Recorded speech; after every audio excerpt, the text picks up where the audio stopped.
திருவரங்கத்தில் மனைவி கண்முன்னே கணவர் வெட்டி படுகொலை செய்யப்பட்ட நிகழ்வு பரபரப்பை ஏற்படுத்தியுள்ளது.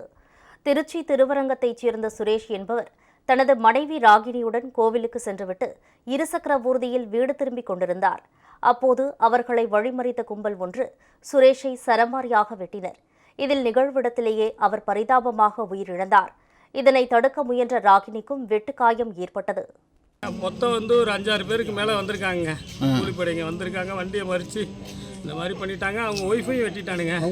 அவங்களுக்கு காலில் அப்படியே வெட்டி காலில் தொங்குற அளவுக்கு வெட்டிட்டானுங்க. இவங்களையும் இது மாதிரி பண்ணிட்டானுங்க. என்னென்ன மோட்டிவ் எதுவும் இருக்குது? மோட்டிவ் என்னன்னு தெரிலண்ணே. இது இந்த அளவுக்கு கூலிப்படையை ஏவி கொள்றாங்கன்னா இது எந்த அளவுக்கு இருக்குன்னு தெரிலண்ணே. சுரேஷை கொலை செய்ததாக நந்தகுமார், ஜம்புகேஸ்வரன், சூர்யா, பாலகிருஷ்ணன், விமல் ஆகிய 5 பேரை காவல்துறையினர் கைது செய்து விசாரணை மேற்கொண்டு வருகின்றனர்.